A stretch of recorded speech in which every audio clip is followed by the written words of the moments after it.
আমি আমার কাঁপা কাঁপা হাতে মেয়েটার ঘুমটা উঠালাম। ঘুমটা উঠিয়ে যা দেখলাম তা আমার পক্ষে মেনে নেওয়া সম্ভব না। দেখি আমার চিরচেনা শত্রু সুবর্ণা। আমি অজ্ঞান হয়ে যাওয়ার অবস্থা। আমি কি দেখতেছি আমি যেন বিশ্বাস করতে পারতেছি না। আমার শরীর থেকে টপ টপ করে ঘাম বের হচ্ছে। আমি বললাম, আপনি এখানে? আপনি এখানে কেন? আমি থাকবো না তো অন্য কেউ থাকবে? এই বিয়ে আমি মানি না। আমি এখনই আব্বাকে বলছি। সুবর্ণা আমার পাঞ্জাবির কলার ধরে বলল, কোথায় যাও চান্দু? তোমার খবর আছে। প্লিজ আপু আমাকে ছেড়ে দেন। তুই এত দেরি করছিস কেন? আমি সেই কখন থেকে বসে আছি। প্লিজ আপু আমাকে ছেড়ে দেন। আমি আর জীবনেও আপনার সামনে আসবো না, আপনাকে গালি দিব না। আমি লুচ্চা? নিলয় আমাকে খেয়ে দিয়েছে আর কি কি জানি বলছিলি। জীবনে আর বলবো না, প্লিজ আমাকে ছেড়ে দেন। ছেড়ে দিব একটা শর্তে। আপনি যা বলবেন তাই করব। সুবর্ণা আমার পাঞ্জাবির কলার ছেড়ে বলল, এদিকে আয়, আমার কাছে আয়, একেবারে আমার সাথে লেগে বস। আমি সুবর্ণার সাথে লেগে বসলাম। একজনের শরীর আরেকজন অনুভব করতে পারছিলাম। সুবর্ণা বলল, আমার শরীর থেকে গয়নাগুলো খুলে দে তো। আমি কাঁপা কাঁপা হাতে গয়নাগুলো খুলে দিলাম।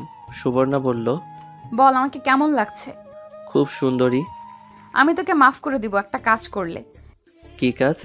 নিজের ইচ্ছায় আমার ঠোঁটে কিস কর। সুবর্ণা বলে কি নিজের ইচ্ছায় কিস করতে? পাগল নাকি? এই সুবর্ণাকে যাব আমি কিস করতে? আমার শরীরে রাগ উঠতেছে। আমি বললাম, রাখেন আপনার কিস, রাখেন আপনার শর্ত, যত সব ফালতু। আর আমি আপনাকে বিয়ে করছি কে বলছে? চুপ, আস্তে কথা বল। আসতে বলবো কেন? আর আপনি একটু সুন্দরী না, আপনি কালো ভূত, একেবারে পেতনি। এবার কিন্তু বাড়াবাড়ি হয়ে যাচ্ছে। বাড়াবাড়ি হলে হোক, তাতে আমার কি? ওকে বুঝছি, তোর মাথা ঠিক নেই। শোন, তুই বাথরুমে গিয়ে ফ্রেশ হয়ে আয়, এনে কাপড়। আমি হাত থেকে কাপড় নিয়ে বাথরুমে চলে গেলাম। বের হলে সুবর্ণা বলল, এই নে শুয়ে পড়। সুবর্ণার পাশে বালিশ দিয়ে বলল, পাগল নাকি? আপনার সাথে আমি শুভ জীবনেও না।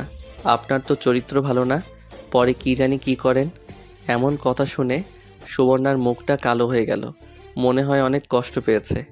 কষ্ট পেলে পাক, তাতে আমার কি? যেই যেমন তার সাথে তেমনই হওয়া উচিত। সুবর্ণা মুখটা কালো করে কাপড় পাল্টাতে লাগলো। আমি একটা বালিশ নিয়ে নিচে শুয়ে পড়লাম। কিছুক্ষণের মধ্যেই চোখে ঘুম চলে আসলো। সকালে ঘুম থেকে উঠেই দেখি সুবর্ণা আমাকে জড়িয়ে ধরে শুয়ে রয়েছে নিচে। এমনভাবে শুয়ে রয়েছে নড়তে পারছিলাম। আমি তাকে ডাক দিলাম, এভাবে শুয়ে আছেন কেন? ওঠেন, আমাকে উঠতে দিন। আর একটু ঘুমাই। আমাকে জড়িয়ে ধরেছেন কেন? আল্লাহ জানে রাতে আমার সাথে কি করছেন। ছাড়েন বলছি। আজ আমার আর তোর বাসর রাত। এই দিনেই যদি দুজন আলাদা শুই খুব খারাপ দেখাবে। এই জন্য প্রথম দিনে তোর সাথে শুয়েছি। খারাপ হলে হোক, আপনাকে কে অধিকার দিয়েছে আমার সাথে শোয়ার? ওঠেন ওঠেন। সুবর্ণা উঠে চলে গেল বাথরুমে। এই রুমের সাথেই একটা অ্যাটাচড বাথরুম আছে, যেটা শুধু এই রুমের মানুষ ব্যবহার করতে পারবে। আমি বিছানায় উঠে শুয়ে রইলাম। সুবর্ণা বাথরুম থেকে বের হয়ে বলল, কিরে আরো ঘুমাবি? যা ফ্রেশ হয়ে নে, আমি চা নিয়ে আসছি। আমি যেটা মনে চাই করব, সেটা আপনাকে নিয়ে ভাবতে হবে না। আপনি আপনার নিজের চরকায় তেল দিন। তুই মুখে মুখে তর্ক করিস কেন? আমি কি তোর খারাপ বলছি? করব, 100 বার করব। আপনি আমাকে আদেশ দেওয়ার কে? দেখেন আপু, আমার উপর অধিকার খাটাতে আইসেন না। ওকে, তোর যা ইচ্ছা কর। এই বলে সুবর্ণা বের হয়ে গেল ঘর থেকে। আমি বাথরুমে ঢুকে ফ্রেশ হয়ে বিছানায় শুয়ে রইলাম। সুবর্ণা চা নিয়ে আসলো। আমি বললাম, আমি চা খাবো না। চা খাবি না তো কি সিগারেট খাবি? হুম। এখন থেকে যদি সিগারেটের নাম মুখে উঠেছে তোর, এই মুখ আমি পুড়ে ফেলবো। দেখবো নে, আমি এখন গিয়ে সিগারেট খাবো। দাঁড়া, তোর আব্বাকে বলতেছি। এই না না আপু, আব্বাকে বইলেন না। এখন চা খা। সুবর্ণা চা দিয়ে একটা কাগজ আমার দিকে দিয়ে বলল, নে এটা ধর। কি এটা? আমি খুলে দেখলাম 10 লক্ষ টাকার একটা চেক। আমি বললাম, এটা কিসের জন্য? এটা আমার আব্বা তোর আব্বাকে উপহার দিয়েছিল, কিন্তু তোর আব্বা নেয়নি। এখন আমি কি করব? এটা তুই তোর আব্বাকে দিস। দেখেন, একে তো আপনাকে আমার ভালো লাগে না, দ্বিতীয় এটা আমি নিব না, কারণ পরে কিছু হলে আমাকে এই টাকার খোটা দিবেন। এমন ফালতু কথা বলিস কেন? এটা উপহার, যৌতুক না। তারপরেও এটা আমি নিব না। এমন করিস না সাকিব, তোর আব্বার এখন টাকাটা দরকার। তোরা না ফ্ল্যাট কিনবি, সেই জন্য তোদের টাকাটা দরকার। সেই চিন্তা আপনাকে করতে হবে না। প্লিজ টাকাটা নে, তোর আব্বাকে দে, না হলে তোর আব্বাকে ব্যাংক থেকে ঋণ নিতে হবে। পরে ঋণ শোধ করতে না পারলে ঋণের বোঝা আরও বাড়বে। প্লিজ না করিস না, তোর আব্বার টাকাটা দরকার। ওকে দিবনে। তাহলে আমি যাই, তুই চা খা। আমি চা খেলাম। চা খেয়ে কী করব? কলেজ বন্ধ, কোথাও ঘুরতে যাব সেটাও সম্ভব নয়। ভাবলাম সুবর্ণা আসুক, তার সাথে মজা করা যাক। আমি বসে বসে বেলকনিতে গিটার বাজাইতেছি। কিছুক্ষণ পর সুবর্ণা আসলো, বলল, কিরে তুই গিটার বাজাতেছিস কেন? জানিস না গিটার বাজানো ভালো না? জানি। তাহলে বাজাস কেন? ভালো লাগে। সামনে থেকে আর বাজাবি না। নে, দে গিটার দে, আর খেয়ে যা।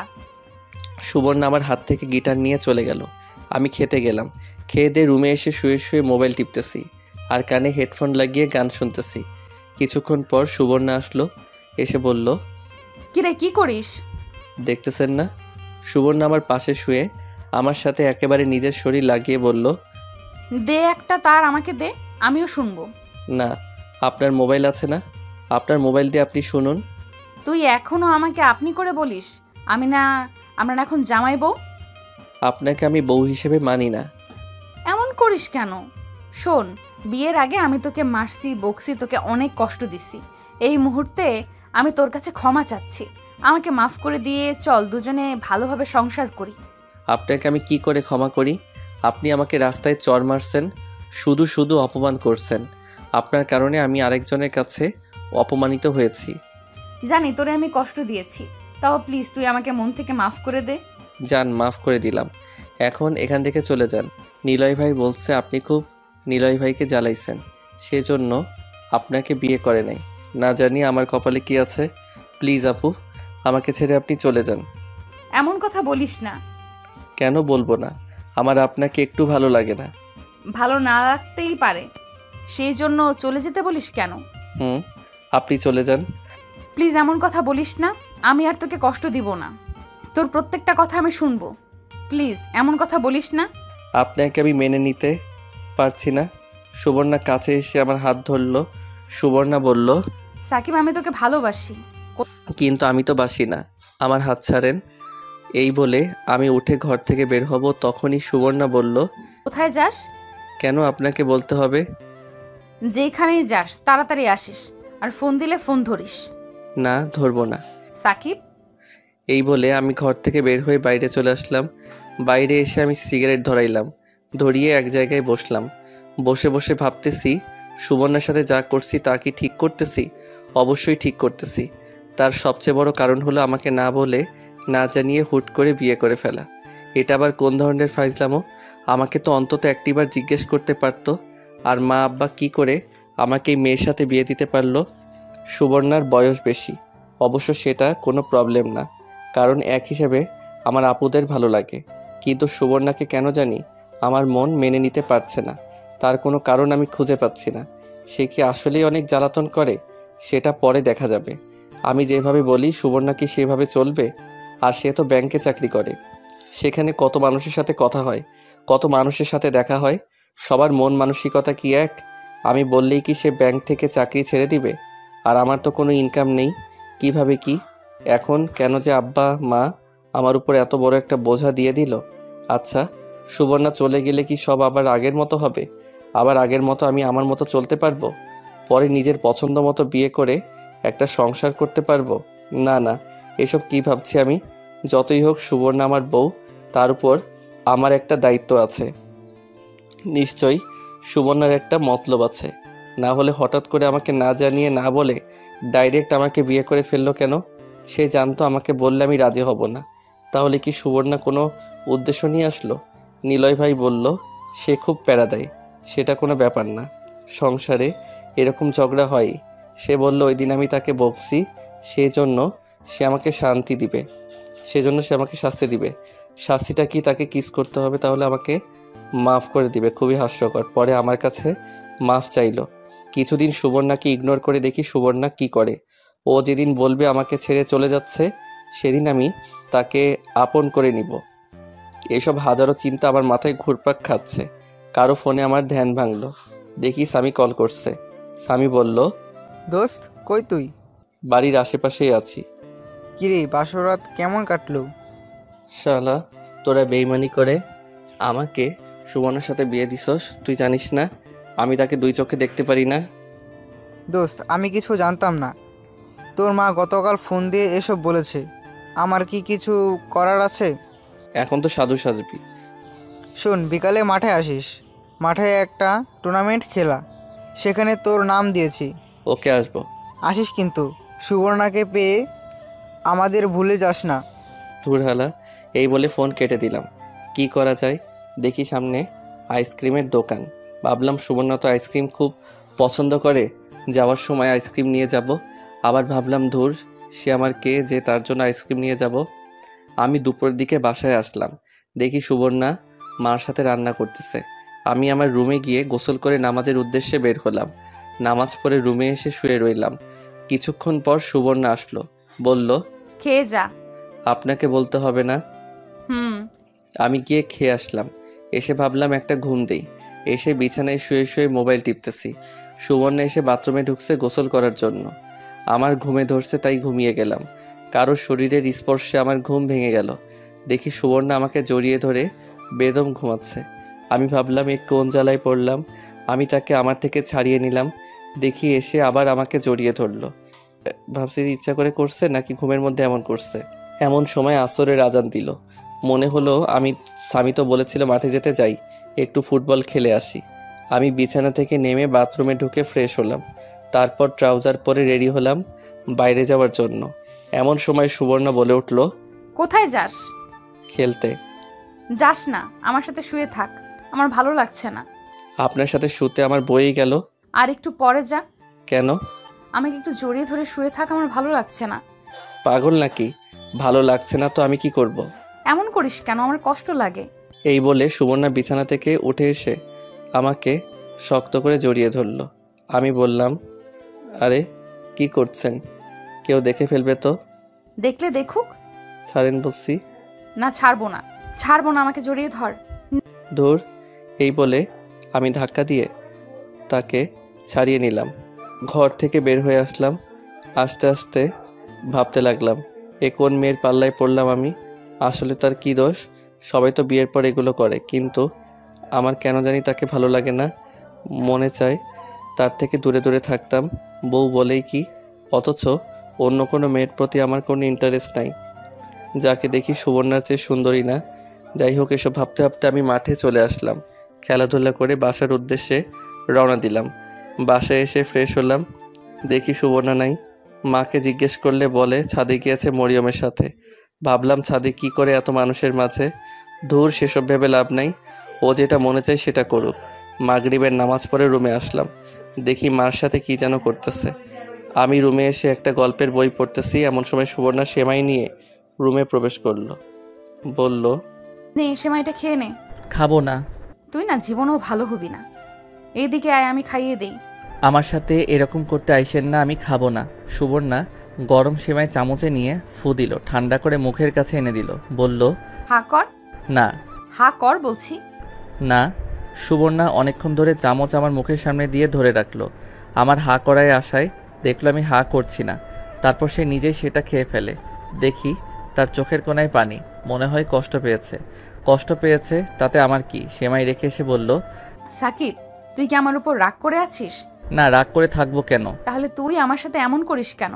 তোর কাছে তো আমি মাফ চাইছি। আমার আপনাকে ভালো লাগে না, প্লিজ আপু আপনি চলে যান, আমাকে একা থাকতে দিন। সাকিব, এমন কথা বলিস না, আমার অনেক কষ্ট লাগে। কোথায় কষ্ট লাগে আপনার? আমার মনে হয় আপনার পেটে কষ্ট লাগে। সাকিব, কি আপু? তুই এখনো আমাকে আপনি করে বলিস কেন? তুমি করে বল, আমরা তো জামাই বউ। কিন্তু আমি তো বউ হিসেবে মানি না আপনাকে। এমন করলে কিন্তু আমি চলে যাব। যান, তাতে আমার কি? সত্যি কিন্তু আমি চলে যাব। যান, আপনি গেলে আমি বাঁচি। হঠাৎ দেখবি একদিন আমি চলে যাব। হঠাৎ কেন? এখনই চলে যান। সুবর্ণা কাঁদা শুরু করলো, কাঁদতে কাঁদতে শুয়ে রইল। আমিও না শোনার ভান করে বই পড়তেছি। সুবর্ণা বলল, আমি আগামীকাল থেকে ব্যাংকে যাব। যান। তোর কলেজ খুলবে কবে? জানি না। চল না কোথাও ঘুরতে যাই। আপনার সাথে আমি কোথাও যাব না। কেন? এমনি ভালো লাগে না। চল না যাই, দেখবি ভালো লাগবে। না, আমি কোথাও যাব না। ওকে। এই বলে সুবর্ণা বাইরে চলে গেল। কিছুক্ষণ পর এসে বলল খেতে যেতে। আমি খেয়ে দিয়ে শুয়ে রইলাম। চোখে ঘুম আসতেছে, দেখি সুবর্ণা ঘরে ঢুকে দরজা বন্ধ করে দিল আর আমার পাশে এসে শুয়ে পড়ল। আমি বললাম, আমি আপনার সাথে শুব না। প্লিজ সাকিব, এমনটা করিস না। শুধু আজকের রাতটা থাক, পরে থাকিস না। এক মুহূর্ত না। আমি বিছানা থেকে নামলাম, নেমে বালিশ নিচে দিয়ে শুয়ে রইলাম। সুবর্ণা ওপরে শুয়ে রইল। আমি অনেকক্ষণ এদিক সেদিক করে ভাবলাম, যাই আজকে রাতটা সুবর্ণার সাথে শুই। এই ভেবে আমি সুবর্ণার পাশে শুয়ে পড়লাম। পিছন থেকে তাকে জড়িয়ে ধরলাম আর কানে কানে বললাম, শুধু আজকে রাতের জন্য। সুবর্ণা আমার দিকে ফিরল, ফিরে একটা মুচকি হাসি দিল আর আমাকে শক্ত করে জড়িয়ে ধরল। একটা পা আমার শরীরের উপর উঠিয়ে দিল। সুবর্ণা আমার দিকে ফিরল, ফিরে একটা মুচকি হাসি দিল আর আমাকে শক্ত করে জড়িয়ে ধরল আর একটা পা আমার শরীরের উপর উঠিয়ে দিল। কিছুক্ষণ পর বলল, জানিস আমি কি চাই? আমি চাই শুধু তুই আমাকে এইভাবে জড়িয়ে ধরে শুয়ে থাকবি। আমি আর কিচ্ছু চাই না। না, শুধু আজকে। ওকে। সুবর্ণা আমার মুখের দিকে তাকিয়ে আছে মায়াভরা দৃষ্টিতে। সুবর্ণা একটা লেহেঙ্গা পরেছে আর উপরে কি জানি পরছে, নাম জানি না। আর আমি বরাবরের মতো একটা শর্ট প্যান্ট আর একটা পাতলা গেঞ্জি। সুবর্ণা আমার বুকে তার মাথা রাখলো। দেখি তার ঠোঁট দুইটা হালকা লিপস্টিক আছে। আমার কেন জানি ইচ্ছা করছে তার ঠোঁটে কিস করতে। আমি কিস করতে যাব, ভাবলাম একটু বেশি হয়ে যাচ্ছে না, এতটুকুই থাক। আমিও তাকে শক্ত করে জড়িয়ে ধরে ঘুমিয়ে পড়লাম। সকালে ঘুম থেকে উঠে দেখি সুবর্ণা পাশে নাই। আমি কিছুক্ষণ শুয়ে থাকলাম। একটু পর সুবর্ণা চা নিয়ে আসলো। আমি ফ্রেশ হয়ে চাটা খেয়ে গেলাম আব্বার কাছে ওই টাকার চেকটা নিয়ে। আমি আব্বার কাছে গিয়ে বললাম, এই নিন। সুবর্ণা আমাকে এই চেকটা দিয়েছে। যেহেতু চেকটা নিয়েছিস সেহেতু টাকাগুলো তুলে এনে দে, আমার আবার ফ্ল্যাটের জন্য জমা দিতে হবে। ওকে। আমি রুমে এসে দেখি সুবর্ণা ব্যাংকে যাওয়ার জন্য রেডি হচ্ছে। আমি বললাম, আমিও তোমার সাথে যাব। কোথায়? ব্যাংক থেকে টাকাগুলো তোলার জন্য। ওকে। দেখি সুবর্ণা বোরকা পরছে, কিন্তু মুখে নেকআপ নাই। আমি কিছু বললাম না, ভাবলাম ও যেভাবে মনে চায় চলুক, তাতে আমার কিছু যায় আসে না। দুজন এক রিকশায় গিয়ে উঠলাম। রিকশার মধ্যে সুবর্ণা আমার হাত ধরে রাখলো। ব্যাংকের সামনে এসে দুজন নেমে ব্যাংকের ভিতরে প্রবেশ করলাম। সুবর্ণা গিয়ে সুবর্ণার চেয়ারে বসলো, আমাকে বলল চেকটা দিতে। আমি চেকটা দিয়ে দিলাম। কিছুক্ষণ পর টাকা নিয়ে আসলো। সুবর্ণা বলল, 3টার দিকে আইসা আমাকে নিয়ে যাস। পারবো না। কেন পারবি না? এমনি। ওকে, তোর যা ইচ্ছা কর। আমি ব্যাংক থেকে চলে আসলাম। এসে আব্বার হাতে টাকাগুলো দিলাম। রুমে এসে শুয়ে শুয়ে বই পড়তেছি। সুবর্ণা এখন হাড়ে হাড়ে বুঝতে পারছে সাকিবের মত না নিয়ে বিয়ে করে নিজের পায়েই কুড়াল মারছে। ভাবছিল বিয়ের পর সাকিব সুবর্ণার কথা মতো চলবে, কিন্তু এখন দেখা যাচ্ছে সুবর্ণা মাপ চেয়ে কুল পাচ্ছে না। কি করলে সাকিব সুবর্ণার কথা মতো চলবে, সুবর্ণার মনের কথা বুঝবে, সুবর্ণার কষ্ট বুঝবে, সেটাই সুবর্ণা খুঁজে পাচ্ছে না। তার সাথে কথা বললে খালি বলে চলে যেতে। এই কথা বললে সুবর্ণার অনেক কষ্ট লাগে। সাকিব কি বোঝে না সুবর্ণার কষ্ট? মনে হয় বোঝে না। বোঝার ভান করে সুবর্ণা নিয়ত করলো সাকিব যতই কষ্ট দিক সাকিবকে ছেড়ে কোথাও যাবে না, কারণ সুবর্ণা সাকিবকে অনেক বেশি ভালোবাসে। সাকিব ভালোবাসে কিনা জানে না। সুবর্ণা এখন কাজে মন দিয়েছে। কিছুক্ষণ পর এক পিএ এসে বলে গেল স্যারের রুমে যেতে, মিটিং আছে। সুবর্ণা স্যারের রুমে গিয়ে দেখে কেউ নেই। সুবর্ণা ভাবলো আমার একা আবার কিসের মিটিং। অফিসে ঢুকে সালাম দিল। অফিসের স্যারটা খুব হ্যান্ডসাম। শুনেছে বিয়ে হয় নাকি ডিভোর্স হয়ে গেছে। সেসব দেখে লাভ নাই, কির জন্য ডাকছে সেটা শুনি।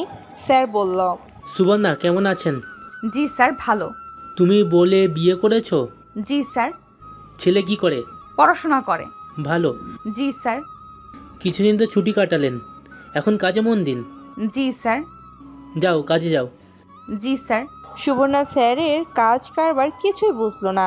কোনো দিন তো তার ফ্যামিলি নিয়ে আর পার্সোনাল বিষয় নিয়ে জিজ্ঞাসা করে নাই। আজ এসব প্রশ্ন কিছুই বুঝলো না সুবর্ণা। যাই হোক, সুবর্ণা কাজে মন দিল। কাজ শেষ হলে সাকিবের ফোন দিল। অনেকক্ষণ পর ফোন ধরলো। কোথায় তুই? বাসায় কেন? চল না কোথাও ঘুরতে যাই। আপনি এখন কোথায়? ব্যাংক থেকে বের হচ্ছি। ব্যাংক থেকে বের হয়ে দেখেন আশেপাশে কোনো রিক্সা আসেনি। থাকলে সোজা বাসায় চলে আসেন, 1 মিনিট দেরি না করে। ওকে, আসতেছি। আপনি আসলে আমি বাইরে যাব। কোথায় যাবি? খেলা আছে। কেন, ওখানে না গেলে হয় না? কবে জানি তোর পা ভাঙে। আরে ভাঙবে না, তাড়াতাড়ি আসেন। ওকে। সুবর্ণা ভাবলো সাকিবের এতটুকু কথাতেই কেন জানি ভালো লাগছে। সাকিব বলেছে তাড়াতাড়ি বাসায় যেতে, এটাই সুবর্ণার জন্য অনেক কিছু। সুবর্ণা রিক্সা নিয়ে বাসার উদ্দেশ্যে রওনা দিল। আমি শুয়ে শুয়ে বই পড়তেছি, গল্পের বই। আপনারা অনেকেই ভাববেন মোবাইলের যুগে আবার বই পড়া। আমি ছোটবেলা থেকে গল্পের বই পড়তে ভালোবাসি। যারা বই পড়ে তাদের জিজ্ঞেস করে দেখেন। বই পড়তে পড়তে আমার চোখে ঘুম চলে আসলো। দরজায় টোকায় ঘুম ভাঙলো। দেখি সুবর্ণা এসে দরজা লাগিয়ে দিল। এসেই আমার সামনে কাপড় পাল্টাতে শুরু করলো। আমি বললাম, আরে আরে কি করছেন? আমি আছি, দেখছেন না? তুই আছিস তো কি হয়েছে? তুই দেখলে সমস্যা কি? তোর জন্য তো সব। আরে পাগল নাকি, আমি একজন ছেলে। জানি তুই ছেলে, তুই আমার জামাই। তো এইসব জামাই দেখবে না তো কি অন্য কেউ দেখবে? ধুর, আপনি কাপড় পাল্টান, আমি বেলকনিতে গেলাম। ওকে, যা। আমি বেলকনিতে চলে আসলাম। কতক্ষণ বসে রইলাম। সুবর্ণা ডাক দিল, বলল, কিরে একটু এদিকে আয় তো। কাপড় পাল্টানো হয়েছে? তুই এদিকে আসবি তো? আমি ভিতরে গেলাম। গিয়ে যা দেখলাম তা দেখার জন্য আমি মোটেও প্রস্তুত ছিলাম না। দেখি সুবর্ণা শুধু ব্রা পরে দাঁড়িয়ে আছে। সুবর্ণা বলল, পেছনের দিকটা খুলে দে তো, আমি ধরতে পারছি না। আমি নাই। এই বলে আমি দৌড় দিয়ে বেলকনিতে চলে আসলাম। সুবর্ণা বলল, কিরে খুলে দিয়ে যা, আমি আবার ফ্রেশ হব। আমি পারবো না। তোকে পারতেই হবে, তাড়াতাড়ি আয়। পারবো না বলছি না। না খুললে কিন্তু আজকে এভাবেই বসে থাকবো। আমি ভাবলাম কি ঝামেলায় পড়লাম। আমি ঘরের ভিতরে ঢুকে সামনে গেলাম। আমার তার দিকে তাকাতেই লজ্জা করছে। হঠাৎ এমন কিছুর মুখোমুখি হব কল্পনাও করিনি। হোক না আমার বউ। সুবর্ণা বলল, তাড়াতাড়ি কর। আমি কাঁপা কাঁপা হাতে তার সাদা পিঠে হাত দিলাম। সুবর্ণা চোখ বন্ধ করে ফেলল। কোনো মতে পিছনের দিকটা খুলে এক দৌড়ে বেলকনিতে। আমি ভাবলাম মনে হয় বাঁচলাম। সুবর্ণা কিছুক্ষণ পর ডাক দিল, বলল, কিরে খেয়েছিস? হুম। দে তো তোর মানিব্যাগটা। মানিব্যাগ দিয়ে কি করব? দে তো। আমি বালিশের নিচ থেকে মানিব্যাগটা দিলাম। সুবর্ণা মানিব্যাগ চেক করলো। নিজের ব্যাগ থেকে কিছু টাকা দিয়ে বলল, নে এগুলো খরচ করিস। না লাগবে না। লাগবে। টাকাগুলো আপনার কাছেই রাখেন, আমি চেয়ে নিব। মানিব্যাগে থাকলে আমি খরচ করে ফেলবো। ওকে। আমি ভাবলাম যাই খেলাধুলা করে আসি। ট্রাউজার পরে রেডি হয়ে বাইরে বের হওয়ার জন্য রেডি হলাম। সুবর্ণা বলল, কোথায় যাস? জানেন না? না, জানি না। আমি গেলাম। এই বলে আমি বের হয়ে চলে আসলাম। এভাবে কিছুদিন চলে গেল। আমি পরে আর সুবর্ণার সাথে রাতে শুই নাই। সে অনেক রিকোয়েস্ট করছিল, আমিও বেশি তাকে পাত্তা দেই নাই। সুবর্ণা কেন জানি আগের মতো এত কথা বলে না। সেও তার মতো থাকে, আমিও আমার মতো থাকি। সেও তার কাজ করে, আমিও আমার কাজ আমি করি। একদিন আমি কলেজ থেকে সুবর্ণার ব্যাংকের সামনে দিয়ে আসছিলাম। কেন জানি মনে হলো ব্যাংক থেকে ঘুরে আসি, সুবর্ণাকেও দেখে আসি। আর ও বলছিল ব্যাংক থেকে গিয়ে ক্রেডিট কার্ড আনতে। তাই ভেবে আমি ব্যাংকের ভিতরে ঢুকে সুবর্ণার ডেস্কে আসলাম। দেখিও নাই। ব্যাপারটা কিছু বুঝলাম না। মনে হয় মিটিং করে। সেই ভেবে কিছুক্ষণ বসে রইলাম। অনেকক্ষণ হয়ে গেল আসছে না। আমি পাশের একজনকে জিজ্ঞেস করলাম, ভাই উনি কোথায় গিয়েছে? জানি না ভাই। কোথায় যেতে পারে আপনার মনে হয়? ইদানিং দেখতেছি বসের অফিসে বেশি যায়, সেখানে যেতে পারে। ভাই আপনাদের বসের অফিসটা কোথায়? 3 তলায়। ধন্যবাদ ভাই। ওয়েলকাম। আমি 3 তলায় গিয়ে বসের রুম বের করলাম। দেখি সুবর্ণা স্যারের সাথে কথা বলতেছে। আর একটু পর পর সুবর্ণা আর স্যার একসাথে হাসি দিয়ে উঠতেছে। আমি কিছুই বুঝলাম না। তারা দুজন একা একা কিসের মিটিং করে। আমি আবার ওই ভাইয়ের কাছে গেলাম। দেখিও খুব ব্যস্ত। আমি বললাম, ভাই একটু কথা বলা যাবে? একটু দাঁড়ান ভাই। ওকে। এই ভাই কাজ শেষ করে বলল, জি ভাই বলেন। ভাই আপনার নাম কি? আমার নাম সাদিকুল। সাদিকুল ভাই, উনি কি সবসময় স্যারের রুমে মিটিং থাকে? ভাই অধিকাংশ সময় দেখি উনি স্যারের রুমে থাকে, তখন আমাদের কারো মিটিং থাকে না। তারপরও উনি স্যারের সাথে বসে কিসের কথা বলে জানি। ভাই আপনি কে? আপনার তার সম্পর্কে এত কিছু জিজ্ঞাসা করতেছেন কেন? উনি আমার ওয়াইফ। ভাই আপনার সাথে ওর কি বিয়ে হয়েছে? উনি এসে আমার সাথে হ্যান্ডশেক করলো। ভাই আমি এখন যাই, সুবর্ণা আসলে বইলেন আমি আসছি। ওকে ভাই। আমি ব্যাংক থেকে বের হয়ে বাসায় চলে আসলাম। আমি ভাবতেছি সুবর্ণার অন্য কোনো মতলব আছে, না হলে কাজ বাদ দিয়ে তার বসের রুমে গিয়ে বসে থাকবে কেন? আর সারিবা কেমন? সুবর্ণার সাথে এত কথা কিসের? নিশ্চয়ই কোনো মতলব আছে। ভাবলাম সুবর্ণা আসলে জিজ্ঞেস করব। আবার ভাবলাম না, দেখি সুবর্ণা কি করে। সুবর্ণা এখন আর আগের মতো কেয়ার করে না। এখন কেন জানি তার থেকে বেশি আমার কষ্ট হয়। তার এমন চুপচাপ থাকা আমার কেন জানি ভালো লাগে না। কিছুক্ষণ পর সুবর্ণা বাসায় আসলো, ঘরে ঢুকে বলল, তুই বলে ব্যাংকে গিয়েছিস? হুম। আসলে আমি একটা মিটিংয়ে ছিলাম, তুই ফোন দিতি। না থাক, ভাবলাম যদি তোমার মিটিংয়ে সমস্যা হয়। কি জন্য গিয়েছিলি? এমনি ওই দিক দিয়ে যাচ্ছিলাম, ভাবলাম তোমাকে দেখে যাই। হুম। দুপুরে কি খেয়েছো? তেমন কিছু না। তোমার বসের সাথে লাঞ্চ করছো তাই না? হুম। ভালো। এই নে তোর ভিসা কার্ড। হুম। সুবর্ণা আমার সাথে কথা বলছে আর ড্রেস চেঞ্জ করতে লাগলো। সুবর্ণা বলল, দেখতেছিস না ড্রেস চেঞ্জ করছি, বাইরে যা। না যাব না। থুর, আমার লজ্জা করছে। ওকে যাও। আমি চোখ বন্ধ করলাম, অন্যদিন হলে বাইরে চলে যেতাম। থুর। সুবর্ণা বাথরুমে ঢুকে গেল। বাথরুম থেকে ড্রেস চেঞ্জ করে বের হলো। সুবর্ণা বলল, কিরে খেয়েছিস? না। কেন? তুমি আসলে ভাবছিলাম একসাথে খাবো, কিন্তু তুমি তো তোমার বসের সাথে খেয়ে এসেছো। দাঁড়া, আমি খাবার নিয়ে আসছি। না খাবো না। কেন? তুমি খেয়ে এসেছো তাই এখন আর রুচি হচ্ছে না। না, তোকে খেতে হবে। তুই না খেলে আজ থেকে তোর সাথে কথা নাই। ওকে, কথা বইল না। সাকিব, বলেন। এখনো কি আমি তোর পর? তোর সাথে কতদিন হয়ে গেল দুজন একসাথে থাকতেছি। এতদিন পর ছিলেন না, এখন আস্তে আস্তে পর হচ্ছেন। পর হতে যাব কেন? আপনি বলেন। একটা কথা বলবো? বলল মুচকি এসে। বলেন। তাহলে আমার কাছে আয়, আমাকে জড়িয়ে ধর, পরে বলবো। বললে বলেন, না হলে আমি গেলাম। আমার বলতে লজ্জা করছে, এদিকে আয় না। ওকে। আমি সুবর্ণার কাছে গিয়ে সুবর্ণাকে বুকে টেনে নিলাম। সুবর্ণাও দুই হাতে জড়িয়ে ধরল, বলল, চল না, একটা বেবি নেই। আমি ভাবলাম সুবর্ণার কথা ঠিকই বলেছ, কিন্তু এখন সুবর্ণার মতিগতি কিছুই বুঝতে পারছি না। দেখি শেষমেশ কি হয়, পরে না হয় চিন্তা করব। আমি বললাম, দেখো, একে তো আমার কোনো কিছুই হয় নাই, মানে চাকরি, পড়ালেখা চালিয়ে যেতে হবে, আর এখন সম্ভব নয়। আর কিছুদিন সময় দাও। ওকে, তোর যতদিন সময় লাগে সময় নে। প্লিজ আমাকে ছেড়ে চলে যাস না। ওকে। এখন প্লিজ কিছু খেয়ে নে। ওকে, যাচ্ছি। এই বলে সুবর্ণার ঠোঁটে ঠোঁট লাগিয়ে দিলাম। আমি কিস করতে লাগলাম, সেও রেসপন্স দিতে লাগলো। 1 মিনিট পর ছেড়ে দিলাম, কিন্তু সে আবার এসে আমার ঠোঁটে কিস করতে লাগলো। কিছুক্ষণ পর ছেড়ে দিল। আমি বললাম, ওকে এখন তো খেয়েছি। এটাকে খাওয়া বলে? যা শয়তান। আমি একটু বাইরে যাব, টুর্নামেন্ট খেলা চলতেছে, আজকে আমরা খেলবো। আমিও যাব। তুমি গিয়ে কি করবে? তুমি মার সাথে রান্নার কাজে হেল্প করো। তোর খেলা দেখব। ওকে, মার অনুমতি নিয়ে আসো, আর মরিয়মকেও সাথে নিয়ে নাও। ওকে। সুবর্ণা আমার সাথে বের হলো, সাথে মরিয়মও। মরিয়ম বলল, ভাই একটা মোবাইল কিনে দিস না। মোবাইল দিয়ে কি করবি এখন? আরও বড় হয়ে নে। দে না কিনে, কার্টুন দেখব। তোর ভাবিকে বল। মরিয়ম সুবর্ণাকে বলল, ভাবি একটা মোবাইল কিনে দেন না। থুর, তোমার ভাইকে বলো। ভাইকে তো বললাম আপনার কথা। তোমার ভাই অনুমতি দিলে আমি কিনে দিব।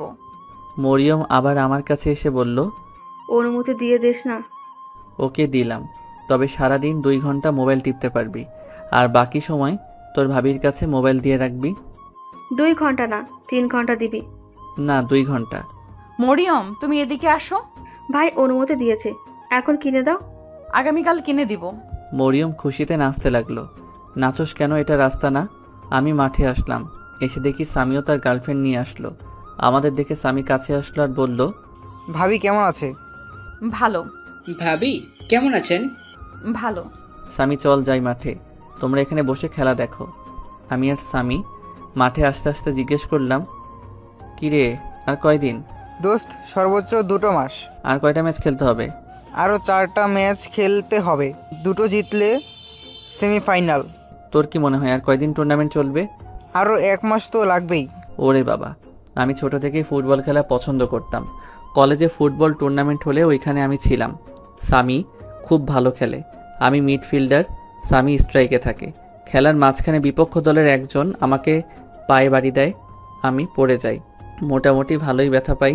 খেলা শেষের দিক দিয়ে ওই বিপক্ষ দলের ছেলেটাকে সামি গিয়ে বাড়ি দেয়, এর 1 মিনিট পরই খেলা শেষ। আমরা ম্যাচ জিতি 1-0। খেলা শেষ হলে দেখি সুবর্ণারা এখনও দাঁড়িয়ে আছে। আমি কাছে গেলে সুবর্ণা বলল, খেলার মাঝখানে দেখলাম তুই পড়ে গিয়েছিলি, ব্যথা পাইছিস দেখি।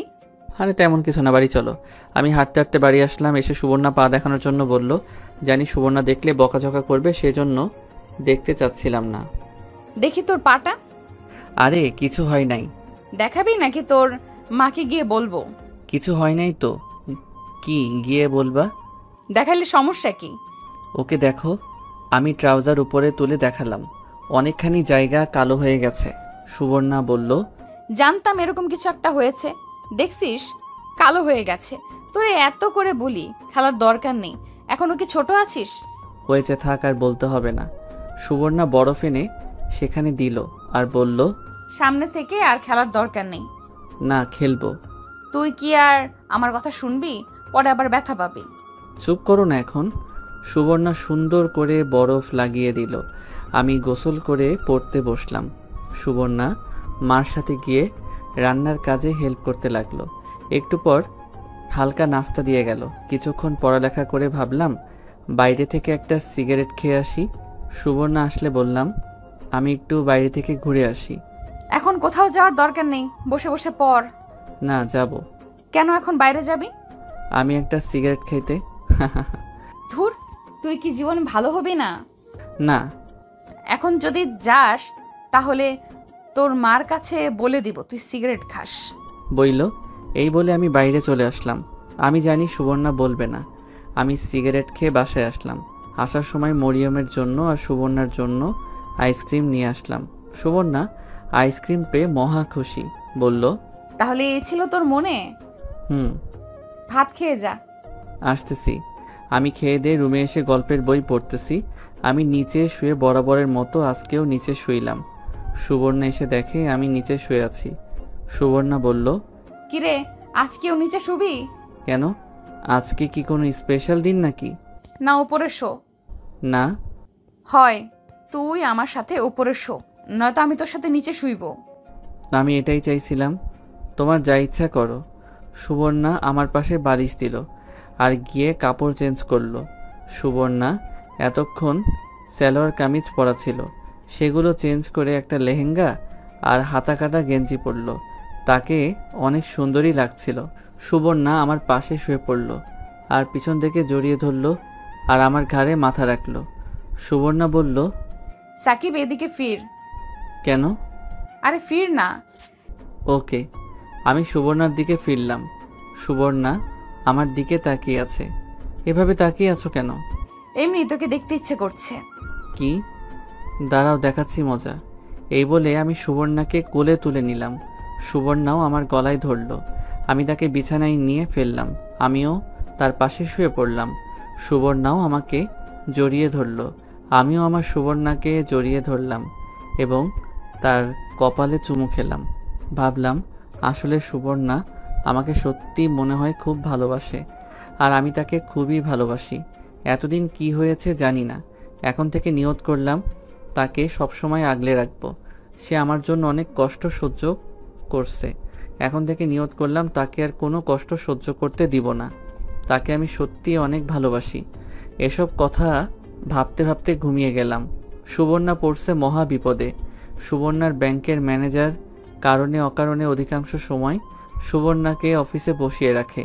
এটা সেটা আজাইরা কথাবার্তা বলে আর মাঝে মাঝে এমন এমন যোগ বলে যে না হেসে থাকতে পারে না সুবর্ণা। সুবর্ণা স্যারকে নাও বলতে পারে না। একদিন সুবর্ণার ম্যানেজার সুবর্ণাকে জিজ্ঞেস করলো, তোমার ওই পিচ্চি জামাই কি তোমাকে খুব ভালোবাসে? ওই সময় সাকিবের সাথে সুবর্ণার সময় খারাপ যাচ্ছিল, তাই সুবর্ণা বলল, ভালোবাসে স্যার। আমার মনে হয় না ভালোবাসে। আপনার এরকম মনে হয় কেন? দেখো, সব আমরা পিছনে ফেলে এসেছি, সব বুঝি আমরা। যদি তোমার ভালো না লাগে তাহলে তুমি তাকে ছেড়ে দাও।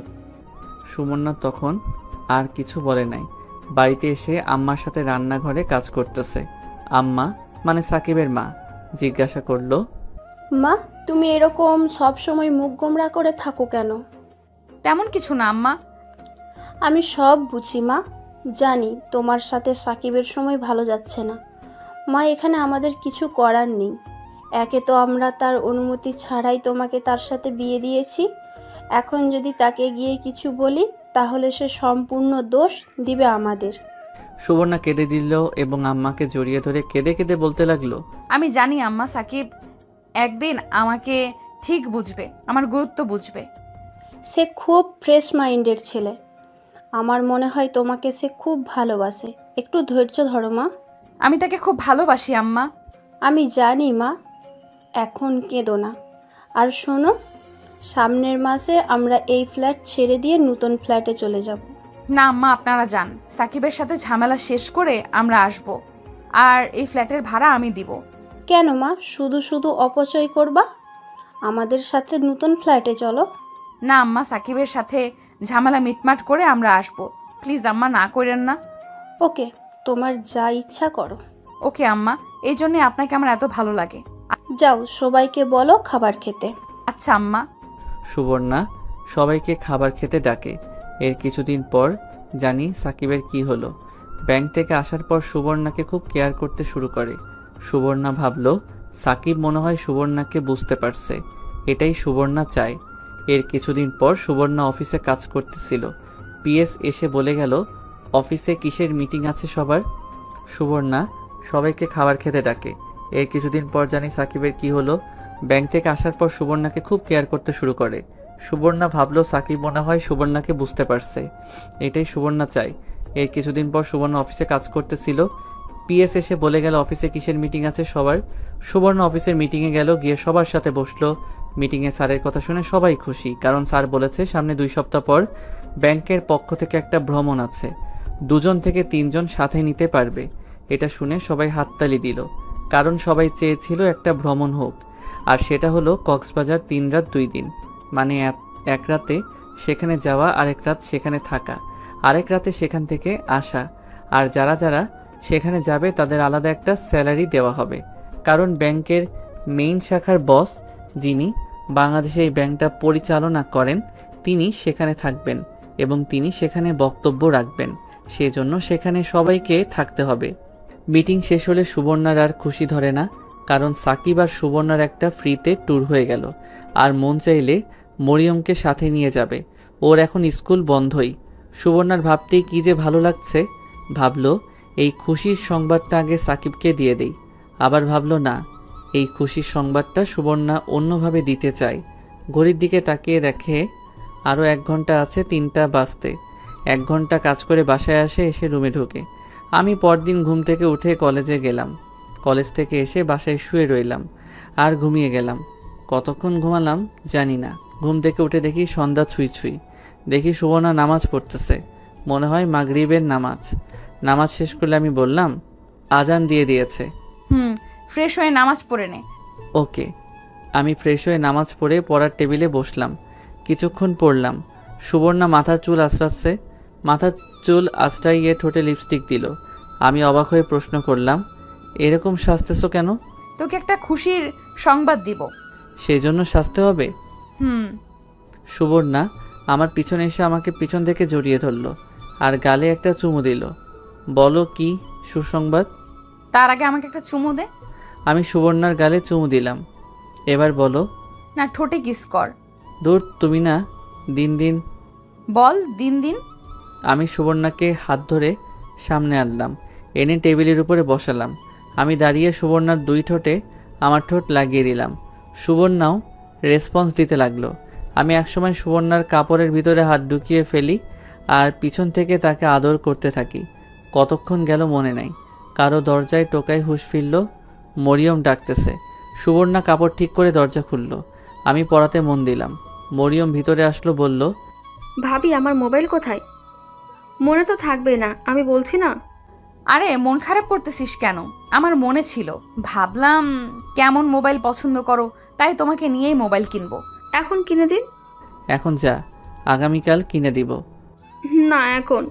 আরে কাঁদতেছো কেন? ওকে, তুমি গিয়ে রেডি হও, আমরা আসতেছি। ভাবি সত্যি বলতেছেন তো নাকি মজা করতেছেন? তুমি কি আমার কথা বিশ্বাস করো না? করি। তাহলে গিয়ে রেডি হও। ওকে। মরিয়ম চলে গেল। আমি বললাম, আগামীকাল গেলেও তো পারতা। শুধু শুধু মেয়েটাকে কষ্ট দিয়ে লাভ আছে?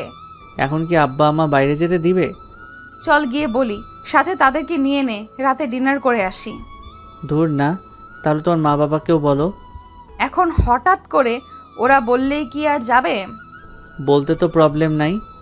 আগে চল আব্বা আম্মাকে রাজি করাই, পরে না হয় আমার বাবা মাকে বলিস। ওকে চলো।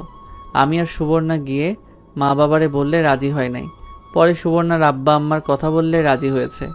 সুবর্ণাও তার আব্বা আম্মার সাথে কথা বলে রাজি করাই। পরে দুই ফ্যামিলি একসাথে এক রেস্টুরেন্টে গিয়ে ডিনার করি। এই ফাঁকে মরিয়মের জন্য একটা মোবাইল কিনে সুবর্ণা। সব শেষে সবাই একসাথে বাড়ি আসি। রাতে ঘুমানোর সময় আমি বললাম, সুবর্ণা, মোট কত টাকা খরচ হয়েছে? সেসব জেনে লাভ নাই। না, বলো। মরিয়মের জন্য মোবাইল কিনেছি ৩৮,০০০ টাকা দিয়ে, আর রেস্টুরেন্টের খরচ হয়েছে ৫,০০০ টাকা। একটু বেশি হয়ে গেল না? মরিয়মের জন্য এত দামি মোবাইল কেনার প্রয়োজন ছিল? মন খারাপ করতেছিস কেন? শুন, তোকে কিছু কথা বলি। শোন, আমার যা কিছু আছে সব তোর জন্য। আমার টাকা পয়সা সব তোর। তুই যেভাবে খরচ করতে মন চায় সেভাবেই কর। আমার আর তোর মাধ্যমে যদি তোর বাবা মা আর আমার বাবা মা যদি খুশি হয়, এর চেয়ে বড় পাওয়া আর কি আছে? শোন, তুই আমার থেকে যা চাস আমি তোকে তাই দিব। তার বিনিময়ে শুধু তুই আমাকে তোর মনে একটু জায়গা দে, একটু ভালোবাসা দে, যেটা নিয়ে আমি সারা জীবন চলে যেতে পারি। আমি সুবর্ণাকে কাছে টেনে এনে নিজের বুকে শুইয়ে দিয়ে বললাম, আমিও তোমার থেকে কিছু চাই না। আমি চাই সুখে দুঃখে কষ্টের সময় তোমাকে যেন আমার পাশে চাই। এর মনের ভিতর তুমি আছো, তুমি থাকবা। আমরা কবে বেবি নিব? আগে আমি উপার্জনের পথ বের করি, পরে তুমি চাকরি ছেড়ে দিবা। পরে তোমার কাজ হচ্ছে বেবির দেখাশোনা করা আর আমাকে ভালোবাসা। এখন কি তোকে ভালোবাসি না? সুবর্ণা কি যেন বলবা বলছিলা? 2 সপ্তাহ পর আমাদের ব্যাংক থেকে একটা ট্যুর হচ্ছে, সেখানে 2 থেকে 3 দিন যাওয়া যাচ্ছে। সঠিক তারিখ বলো। সুবর্ণা তারিখ বললে আমি বললাম, আমার যাওয়া হবে না। কেন? কারণ ওই দিন আমাদের টুর্নামেন্টের ফাইনাল খেলা, আর আমাদের টিম ফাইনালে উঠেছে। খেলা রেখে ঘুরতে যাওয়া কোনোভাবেই সম্ভব নয়, আর এটা ফাইনাল খেলা, কোনোভাবেই মিস করা যাবে না। সুবর্ণা মনটা খারাপ হয়ে গেল। সেখানে গেলে আলাদা একটা স্যালারি দিবে। ওকে দেখি স্বামীর সাথে কথা বলে। এখন হাসি দাও আর লাইট বন্ধ করে আসো। ওকে। সুবর্ণা গিয়ে লাইট বন্ধ করে এসে আমার পাশে শুয়ে পড়ল এবং আমাকে জড়িয়ে ধরে বলল, সামনের সপ্তাহে মনে হয় তোর আব্বা আম্মা নতুন ফ্ল্যাটে চলে যাবে। কেন আমরা যাব না? না, আমরা এই ফ্ল্যাটে থাকবো দুজনে, ভাড়া আমি দিব। পরে কোনো এক সময় না হয় চলে যাব। তোমার শুধু অপচয়। এখন ঘুমা, আমাকে একটু চুমু দিয়ে। আমি সুবর্ণাকে চুমু দিয়ে ঘুমিয়ে গেলাম। এভাবে আস্তে আস্তে সুবর্ণার ভ্রমণের দিন চলে আসলো। আমি যেতে পারবো না, কারণ ফাইনাল খেলা। স্বামী বলছে কোনোভাবেই মিস করা যাবে না, তাই সুবর্ণার সাথে মরিয়মকে পাঠাবো ঠিক করলাম। কিন্তু সুবর্ণা বলল তার ছোট বোনকে সাথে নিবে। আবার ভাবলাম এত দূরে একা যেতে দেওয়া ঠিক হবে কিনা, কিন্তু সে বলল খুব জরুরি। তাই ভাবলাম যাক, যেদিন রাতে ওরা যাবে পরের দিন আমাদের ফাইনাল খেলা। আমার জন্য কি আর ফাইনাল খেলার ডেট পিছনে দিবে? আর এদিকে মরিয়ম আব্বা আম্মা নতুন ফ্ল্যাটে চলে গেল। ও চলে গেলে আমি একা হয়ে যাব। ধুর, একদিন কি হবে? এই কয়দিন তাকেও বেশি পাশে পাই নাই, কারণ তার ব্যাংকে খুব কাজ গেছে। সুবর্ণা যেদিন যাবে সেদিন দুপুরে আমার জন্য রান্না করছে 2 দিন খাওয়ার জন্য। আমি না করছি, বলছি বাইরে থেকে খেয়ে নিব। ও বলে শুধু শুধু বাইরে খেয়ে পেটের 12টা বাজাতে চাস? যাই হোক, আমি রান্নাঘরে গেলাম। গিয়ে বললাম, কেন শুধু শুধু রান্না করছো? আর তোমার সুন্দরী মুখটা লাল হয়ে যাচ্ছে। যা তো এখন, আমাকে রান্না করতে দে। ওকে, রান্না করে আসো। আমি ঘরে গিয়ে গোসল করলাম। গোসল করে শুয়ে রইলাম। একটু পর সুবর্ণা আসলো। সে এসে গোসলখানায় ঢুকলো। গোসল করে বের হলো। একটা প্লাজো পরলো আর একটা কামিজ। আমি অবাক হয়ে তার রূপ দেখতে লাগলাম। একটু পর মাঠে যাব প্র্যাকটিস করতে। না গেলে হয় না? বুঝই তো, আগামীকাল ফাইনাল খেলা। ভাবছিলাম তুমি থাকবা, কিন্তু তা আর হলো না। দেখ, এখানে আমার কিছু করার আছে? আমার জন্য কি তারা কি ডেট পিছিয়ে দেবে? তুই বললে না যাই। না থাক, যাও। গিয়ে কিন্তু পানিতে নামবে না, আর বেশি দূরে যাবে না। এখন বল শুধু, আমি আর তুই কবে ট্যুরে যাব? তুমিই বলো। দেখি ব্যাংক থেকে কবে ছুটি পাওয়া যায়। তোমার বুকে ওড়না দাও না কেন? না, ওনা দিব না। দাও, আমার চোখ শুধু তোমার ওই দুটোর দিকে যাচ্ছে। প্লিজ ওড়না দাও। দেখ, ভালো করে দেখ, এসব তো শুধু তোর। না, ওড়না দাও, আমার লজ্জা করছে। কি আজব, আমি তোর বউ। তুই যেটা করতে মন চায় কর। দূর, এখন না। কয়টায় বের হবা? 11টার সময় বাস ছাড়বে। 10টার সময় ব্যাংকে থাকতে হবে। তুই আমাকে বাসে দিয়ে আসবি। ওকে। কোনো মেকআপ করতে পারবে না, আর বোরকা ছাড়া বের হবে না। ওকে। সুবর্ণা উঠে আমার কাছে আসলো। এসে আমার পাশে শুয়ে পড়লো। বলল, যাওয়ার আগে তোকে একটু মন মতো জড়িয়ে ধরে নেই। এই বলে সুবর্ণা আমাকে জড়িয়ে ধরলো আর একটা পা আমার উপর তুলে দিল। তার প্লাজো হাঁটু অবধি উঠে গেল। আস্তে আস্তে সে আমার উপর উঠে গেল আর আমাকে উড়া ধুরা কিস করতে লাগলো। আমিও কিসের রেসপন্স দিতে লাগলাম।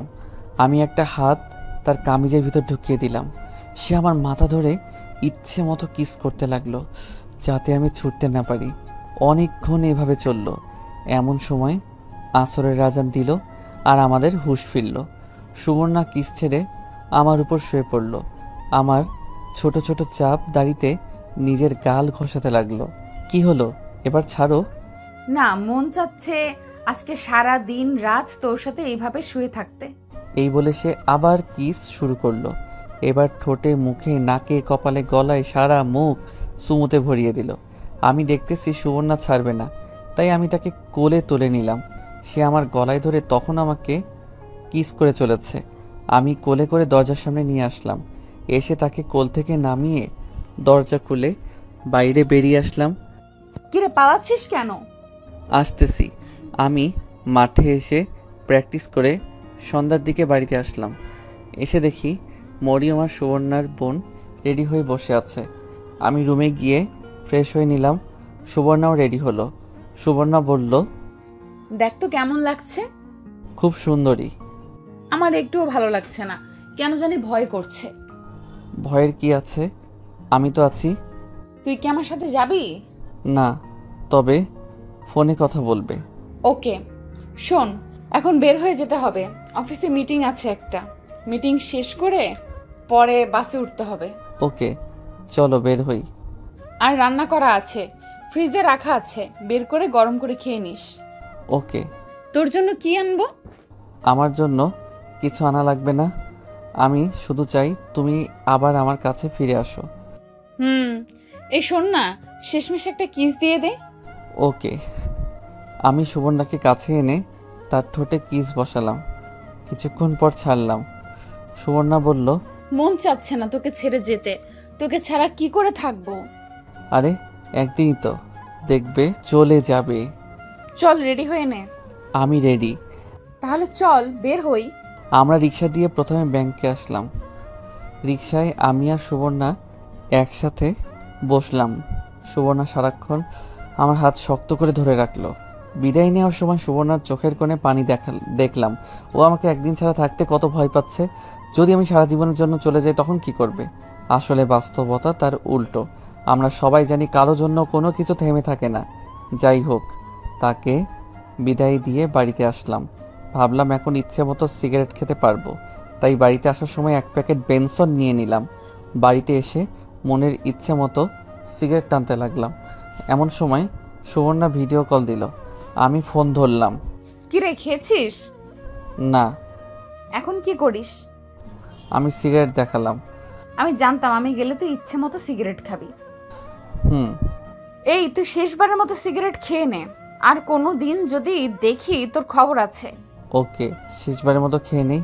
ওরা কোথায়? ওরা দুজনকে এক সিটে দিয়েছে। আমি বসছি আরেকজনের সাথে। দেখি কে এসে। সুবর্ণা ক্যামেরা ঘুরিয়ে দেখালো পাশে আরেকজন মেয়ে। আমি বললাম, তার কাছে মোবাইলটা দাও তো। কি বলবি? তুমি দাও। সুবর্ণা মোবাইল দিল। আমি বললাম, আপু আপনি তো সুবর্ণাকে চিনেন, আমি ওর হাজবেন্ড। প্লিজ আপু তাকে একটু দেখে রাখবেন, সে যেন একা একা কোথাও না যায়। আরে আমি ওকে কি দেখব, ওর খেয়াল রাখার জন্য তো বস আছে। কি বললেন আপু?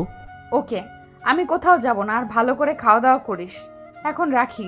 আরে আমার কথা শুনো। এই বলে সুবর্ণা ফোন কেটে দিল। আমি ওই মেয়েটার কথা স্পষ্ট শুনতে পেয়েছি। আমি ভাবছিলাম সুবর্ণা আগের মতো কি এখনও বসের সাথে কথা বলে। আগে ভাবছিলাম আমি তাকে ইগনোর করাতে সে বসের সাথে টাইম পাস করে, কিন্তু তারপর থেকে তো আমি তাকে আর ইগনোর করিনি। সুবর্ণা কি ইচ্ছে করে বসের সাথে আলাপ করে? আমার যেদিন ফাইনাল খেলা সেদিন তাদের ট্যুর দিল যাতে আমি না যেতে পারি আর তারা মনের মতো আনন্দ করতে পারে, কিন্তু সুবর্ণার আচার আচরণে তো সেরকম কিছু বোঝার উপায় নেই। তাহলে কি সুবর্ণা আমাকে ধোঁকা দিল? আমি বিশ্বাস করতে পারছি না। ভাবলাম এখন তাকে এসব বলে রাগারাগি করে লাভ নেই, পরে ওইখানে গিয়ে কোনো অঘটন ঘটাতে পারে। তার চেয়ে ভালো সে বাড়িতে আসুক, তারপর তাকে ঠান্ডা মাথায় জিজ্ঞেস করব। আমি আরেকটা সিগারেট খেলে মাথাটা একটু টেনশন মুক্ত হলো, পরে ঘুমিয়ে গেলাম। পরদিন সকালে সুবর্ণার সাথে একটু একটু কথা বললাম। বিকালের দিকে ফাইনাল খেলা হলো, সেখানে আমাদের পারফরমেন্স অনেক ভালো হলো, যার কারণে আমরা ম্যাচটা জিতে যাই 2-1 গোলে। সন্ধ্যার পরে শুয়ে মোবাইল টিপতেছিলাম, আমাদের জিতার কয়েকটি ছবি সুবর্ণা হোয়াটসঅ্যাপে দিলাম। সুবর্ণাকে বুঝতে দিলাম না আমার মনের কথা। ভাবলাম ফেসবুকে কয়েকটি ছবি আপলোড দেই। ফেসবুকে ঢুকে টাইমলাইন চেক করছিলাম, একটা পোস্টের উপর আমার চোখ আটকে যায়। দেখি সুবর্ণা আর তার বস একসাথে ছবি তুলে ফেসবুকে পোস্ট করেছে। আইডি চেক করে দেখি তার বসের আইডি। ভাবলাম ফেসবুকে কয়েকটি ছবি আপলোড দেই। ফেসবুকে ঢুকে টাইমলাইন চেক করছিলাম, একটা পোস্টের উপর আমার চোখ আটকে যায়। দেখি সুবর্ণা আর তার বস একসাথে ছবি তুলে ফেসবুকে পোস্ট করেছে। আইডি চেক করে দেখি তার বসের আইডি। আমার কলিজায় গিয়ে আঘাত লাগলো। এটা আমি কি দেখছি? আমার কেন জানি বিশ্বাস হচ্ছে না। সুবর্ণা এমন কাজ কি করে করতে পারলো? কেন জানি অনিচ্ছা সত্ত্বেও চোখ দিয়ে পানি বের হচ্ছে। এখন তাকে কিছু বলবো না, সে ঠিক মতো বাড়িতে আসুক, পরে না হয় এটার ফয়সালা করব। পরদিন রাতে সে আসলো, আমি দরজা খুলে দিলাম। আসলে আমি আবার ঘুমিয়ে গেলাম। সুবর্ণা তার পাশের মেয়েটার প্রতি প্রচণ্ড রাগ হচ্ছে। সাকিবের ফোন কেটে দিয়ে সুবর্ণা বলল, আমার খেয়াল রাখার জন্য বস আছে, এই কথার মানে কি? তো বসই তো আপনার ভালো খেয়াল রাখে, সারাক্ষণ বসের অফিসে বসে থাকেন। কখন দেখছেন আপনি? কয়েকদিন আগে দেখেছি না। তো এই কথা আপনাকে কে বলছে? আমার হাজব্যান্ড কে বলতে? বোকা পাইয়া সুন্দর একটা ছেলেকে বিয়ে করে ফেলেছেন, তার সত্য কথা জানা উচিত না? যত সব ফালতু! কেন যে বস এদেরকে ব্যাংকে চাকরি দেয়, খালি মানুষের সংসারে ঝামেলা করার জন্য বসে থাকে। এখন তো ফালতু বলবেনই, কারণ সত্যি কথা বলছি না। আর একটা কথাও বলবেন না। সুবর্ণাদের কক্সবাজার আসতে সকাল হয়েছে। সবাই হোটেল বুকিং করার রুমে চলে গেল। একটু পর মরিয়ম তারা বলল বিচে যাবে। সুবর্ণা তাদের নিয়ে বিচে আসলো। বিচে তারা এসে অনেক খুশি। সুবর্ণা তাদের বলে দিল পানিতে না নামতে।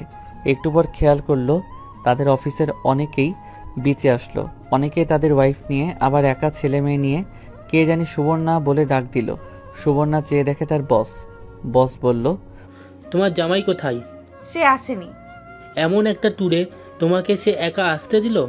স্যার, ও একটা টুর্নামেন্টের ফাইনাল খেলা আছে, সেই জন্য ও আসেনি। সে তোমার হাজবেন্ড হয়, তার কাছে খেলা বড় নাকি তুমি বড়?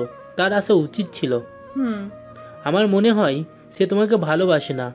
দেখো, সে এখনও ছোট, সে এখনও তোমার গুরুত্ব বোঝে না। প্রয়োজন ফুরিয়ে গেলে তোমাকে ছুঁড়ে ফেলে দিবে। না স্যার, ও এমন না।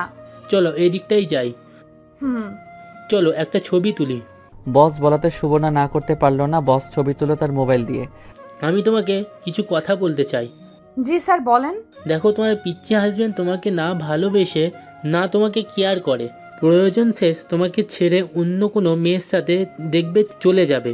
তার চেয়ে ভালো হয় সময় থাকতে সাবধান হও। স্যার, বুঝলাম না। মানে যদি তুমি তোমার হাজবেন্ডকে ভালো না লাগে, তাহলে আমি আছি, তুমি আমার কাছে আসতে পারো। বসের মুখ থেকে এমন কথা বের হবে সুবর্ণ কল্পনাও করেনি। কি নিচু মনের মানুষ, দেখতেছে তার জামাই আছে তারপরও কি বেহার মতো প্রস্তাব দেয়। আর সাকিবের ছাড়া সুবর্ণা কিছুই কল্পনা করতে পারে না। সাকিবই সুবর্ণার সব। সুবর্ণাকে চুপচাপ দেখে বস বলল, তোমাকে আমি চাপ দিচ্ছি না, আজকে ভালোভাবে চিন্তা করে আমাকে জানাও। ওকে, আমি যাই। এই বলে বস চলে গেল। সারাদিন এদিক সেদিক ঘুরে চলে গেল। পরদিন আবার বসের সাথে হোটেলে দেখা। বস বলল, তো সুবর্ণা কি চিন্তা ভাবনা করলা? সুবর্ণা কোনো দ্বিধা ছাড়াই বলতে লাগলো, না স্যার, আমি তাকে ছাড়তে পারবো না। তাকে ছাড়া আমি কল্পনাও করতে পারি না। সাকিবের জন্য আমি সব দিয়ে দেব। সে যদি আমাকে ব্যবহার করে ফেলে দেয় তাহলে সেটা ভেবে নিব আমার কপাল ভালো না। বাঁচলে তার জন্য বাঁচবো, মরলে তার জন্যই মরবো। সাকিবকে আমি ভালোবাসি স্যার, তাকে ছাড়া আমি থাকতে পারবো না। Sorry sir. ভেবে চিনতে বলছো তো?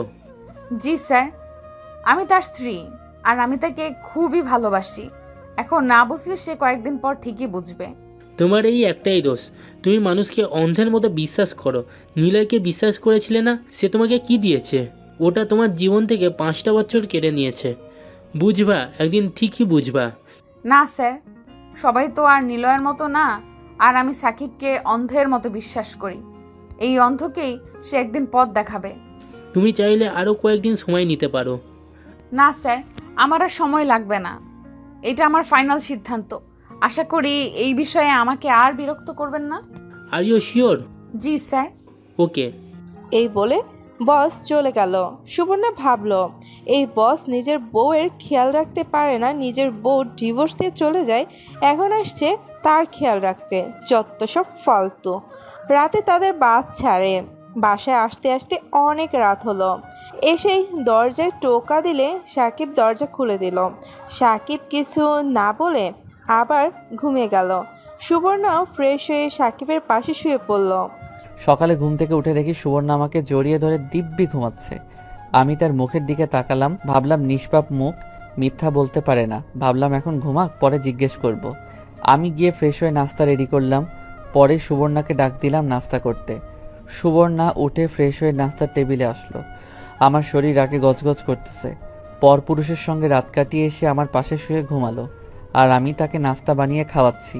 আমার মুখের এমন অবস্থা দেখে সুবর্ণা বলল, কিরে, তুই মুখ এরকম গোমরা করে রাখছিস কেন? চুপ, একদম চুপ। তুমি এক্ষুনি এই বাড়ি থেকে বের হয়ে যাও। তোমাকে আমার একটু প্রয়োজন নেই। আমি মোবাইল থেকে ছবি বের করে সুবর্ণাকে দেখালাম। শোন, তুই আমার কথা শোন। তোমার কথা আমি বিন্দু পরিমাণ বিশ্বাস করি না। আমি আগেও দেখেছিলাম তোমার সাথে তোমার বসের খুব ভাব, কিন্তু আমি ভাবছিলাম সেটা আমার ব্যর্থতা। আমি তোমাকে ভালোবাসতে পারিনি। তখন ঠিক করেছিলাম তোমাকে আর কষ্ট দেব না। এরপর থেকে তুমি বলো আমি তোমার কথার অবাধ্য হয়েছি। দেখ, বস যদি আমাকে ডেকে অফিসে বসিয়ে রাখে সেটাতে আমার কোনো দোষ আছে? আমার প্রচণ্ড রাগ উঠে গেছে। রাগ উঠলে আমি কি বলি আমি নিজেই জানি না। এখন বস যদি বলে চলো রুম ডেটে যাই, তখনও বলবা বস বলছে না করতে পারি না। ছি ছি সুবর্ণা, ছি। আমি তোমাকে সত্যিই ভালোবেসেছিলাম। আর কক্সবাজার গিয়ে তোমরা কি করছো আল্লাহ জানে। তোমার সাথে আমি এক মুহূর্ত থাকবো না। এক্ষুনি বাসা ছেড়ে চলে যাও। তুই মাথা ঠান্ডা কর, আমি তোকে ব্যাপারটা বুঝিয়ে বলছি। এখন কত কিছু বানিয়ে বলবা। আমি উঠে রুমে চলে আসলাম। এসে সিগারেট ধরাইলাম। সুবর্ণা আমার পাশে এসে বসলো আর বলল, সুবর্ণা ভ্রমণে গিয়ে বসের সাথে যা যা কথা হয়েছে সব সাকিবকে বলল। একটা কথা বিশ্বাস করি না আমি। সুবর্ণা আমাকে পিছন থেকে জড়িয়ে ধরলো, বলল, আমি তোকে সত্যি বলছি, আমি তোকে অনেক ভালোবাসি। তোকে ছাড়া আমি বাঁচবো না। আমি সুবর্ণাকে আমার শরীর থেকে ছাড়িয়ে নিলাম আর বললাম, আমার শরীরে টাচ করবেন না। যত সব ফালতু কথা। তোমার প্রতি আমার ঘৃণা হচ্ছে। এতদিন আমি কার সাথে থাকলাম। আমার এখন মনে হচ্ছে এসব তোমার আর বসের পরিকল্পনা ছিল। ট্যুরের ডেট তোমরা আমার ফাইনাল খেলার দিন দিয়েছ, যাতে আমি না যেতে পারি আর তোমরা গিয়ে ওইখানে এনজয় করতে পারো। আমি সত্যি বলছি, এরকম কিছু ছিল না। প্লিজ আমাকে বিশ্বাস কর। তোমার কোনো কথা আমি বিশ্বাস করি না। তুমি এক্ষুনি চলে যাও। তুমি আমাকে এতদিন ব্যবহার করেছো। আল্লাহর দোহাই লাগে, আমাকে বিশ্বাস কর সাকিব। এই বলে সুবর্ণা কাঁদতে লাগলো। তুমি এক্ষুনি বাড়ি থেকে চলে যাও। সুবর্ণা কেঁদে বলতে লাগলো, প্লিজ সাকিব, আমাকে বের করে দিস না। তুই আমাকে মার, বক, যেটা মন চায় কর। প্লিজ আমাকে বের করে দিস না। তোর পায়ে পড়ি। তোরে ছাড়া আমি বাঁচবো না। হয় তুমি থাকবা, না হয় আমি থাকবো। এমন কথা বলিস না। যদি আমার কোনো ভুল থাকে তাহলে আমাকে মাফ করে দে, আমাকে তাড়িয়ে দিস না। সুবর্ণা কাঁদতে কাঁদতে কাশতে লাগলো, বলল, তুই যেভাবে বলবি সেভাবেই চলবো। তুই বললে আমি চাকরি ছেড়ে দিব। এখন এত দরদ দেখানো লাগবে না, এখন আমার চোখের সামনে থেকে যাও। সুবর্ণা আমার চোখের সামনে থেকে চলে গেল, অন্য এক রুমে গিয়ে কাঁদতে লাগলো।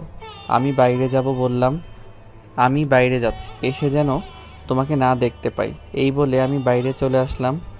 আমার এক মনে বলতেছে সুবর্ণা সত্যি বলছে, আরেক মনে বলছে মিথ্যা বলছে, কারণ আমি আগেও দেখেছি বসের সাথে সুবর্ণাকে।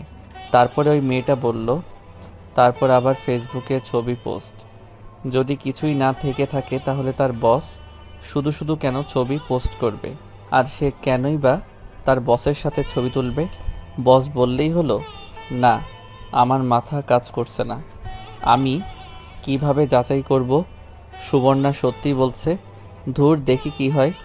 এখন আপাতত সুবর্ণাকে একটু চাপ দেই, দেখি সে সত্যি কথা বলে নাকি। আমি একটু পর বাসায় গেলাম, দেখি সুবর্ণা এখনও কেঁদেই চলেছে। আমি বললাম, না কেঁদে এক্ষুনি বাসা থেকে বের হও। আমি কোনো ভুল করিনি সাকিব, প্লিজ একটা বার বোঝার চেষ্টা কর। আচ্ছা, আমার মুখ মিথ্যা বলছে, কিন্তু আমার ঠোঁট তো মিথ্যা বলছে না। এই ঠোঁট দিয়ে কত তোকে কিস করছি, সেই সব কথা তোর একটু মনে পড়ে না? আমি ভাবলাম সে তো ঠিকই বলছে, তাকে কত কিস করেছি, একটিবার তো আমাকে ফিরিয়ে দিল না, উল্টো সে আমাকে কত কিস করছে। এগুলো করার সময় আর দ্বিধা কাজ করেনি। সে হয়তো সত্যি বলছে, কিন্তু আমার বিশ্বাস হচ্ছে না। না, আমাকে শিওর হতেই হবে, পরে আবার কোনো বিপদ হবে। আমি বললাম, এখন কত ওসিলা দিবা? আরেক পুরুষের সাথে রাত কাটিয়ে এখন এখানে এসে যুক্তি দাও? সাকিব, তুই নিজের চোখে দেখেছিস? না। তাহলে শুধু শুধু কেন তুই আমাকে মিথ্যা অপবাদ দিচ্ছিস? দেখো, আমি একেবারে বোকা না, একটু হলেও বুঝি। আচ্ছা, আমাকে কি মাফ করে দেওয়া যায় না? তুমি যে অপরাধ করছো তার একমাত্র উপায় হচ্ছে তোমাকে ডিভোর্স দিয়ে দেয়া। সাকিব, এমন কথা মুখে আনিস না। তোরে ছাড়া আমি কিছুই ভাবতে পারি না। যখন অন্য কোনো পুরুষের সঙ্গে যাও তখন আমার কথা মনে থাকে না? এবার কিন্তু বেশি বাড়াবাড়ি হয়ে যাচ্ছে। উচিত কথা বলছি না? বাড়াবাড়ি তো হবেই। তুমি কেমনে পারলে এমন কাজ করতে? সাকিব, সুবর্ণা এসে আমাকে চড় মেরে বসলো। দেখি তার চোখ লাল হয়ে গেছে। চড় মেরে আমাকে জড়িয়ে ধরলো, আমার বুকের উপর মাথা দিয়ে কাঁদতে কাঁদতে লাগলো আর বলল, এমন কথা বলিস না। আমি আর সহ্য করতে পারছি না। আমি মরে যাব, আমি মরে যাব। যাও, তোমাকে আর কিছু বলবো না, তবু তুমি আমাকে ছেড়ে দাও। এই বলে সেখান থেকে চলে আসলাম। ভাবলাম সুবর্ণা হয়তো সত্যি বলছে, কিন্তু আমার মন মেনে নিচ্ছে না। এভাবে 2 দিন চলে গেল। এই 2 দিন সে পানি ছাড়া কিছুই খায় নাই। তার লম্বা লম্বা চুলগুলো এলোমেলো হয়ে গেছে, কাঁদতে কাঁদতে চোখের নিচে কালো হয়ে গেছে। সে বাড়ির এক কোণায় এভাবে পাগলের মতো বসে রয়েছে। সে খাই নাই দেখে আমিও খাইনি, তবে বাইরে থেকে হালকা নাস্তা করছি। আমি ভাবলাম এভাবে আর চলে না, কিছু একটা করতেই হবে। তাই ঠিক করলাম সুবর্ণার বসের সাথে দেখা করব। দেখি গিয়ে বস কি বলে। বাইরে বের হওয়ার সময় দেখি সুবর্ণা এখনও সেখানে বসে আছে। তার এমন অবস্থা দেখে নিজেরই তার থেকে বেশি খারাপ লাগছে। আমি কাছে গিয়ে সুবর্ণার হাত ধরলাম। আমার হাত ধরবি না, আমি তোর কেউ না। যা, যেখানে মন চায় যা। আমি সুবর্ণাকে দাঁড় করিয়ে বুকে টেনে নিলাম। সুবর্ণা বলল, ছাড় আমাকে, ছাড়। আমার তোকে একটুও ভালো লাগে না, আমাকে ছেড়ে চলে যা। ওকে, চলে যাচ্ছি। এই বলে আমি বাইরে চলে আসলাম। ভাবলাম সে হয়তো একটু অভিমান করছে। আমি প্রথমে ব্যাংকে গেলাম, ভাগ্যের জোরে বসকে পেয়ে গেলাম, কিন্তু তার একটা মিটিংয়ে আছে। মিটিং শেষ করতে অনেকক্ষণ লাগলো। মিটিং শেষে তার অফিসে গিয়ে বসলো। আমি গেলাম তার অফিসে। অফিসের ভিতরে গিয়ে সালাম দিলাম। কেমন আছেন? ভালো। আপনি কে? আপনাকে তো চিনলাম না। আমি সাকিব, আপনার ব্যাংকের কর্মচারী, সুবর্ণার হাজবেন্ড। ও, মিস্টার সাকিব, বসেন বসেন। ধন্যবাদ। তো আপনাদের কেমন চলছে? জি ভাই, ভালো। ভাই, আপনাকে কিছু জিজ্ঞেস করার জন্য আসছি। বলেন। আমি ওই দিন ফেসবুকে দেখলাম আপনি আর সুবর্ণা ছবি তুলে ফেসবুকে একটা পোস্ট করেছেন। আপনি কারণটা জানতে পারি? আসলে এটা আমার ভুল ছিল। এর একদিন পর আমি ছবি ডিলিট করে দিয়েছি।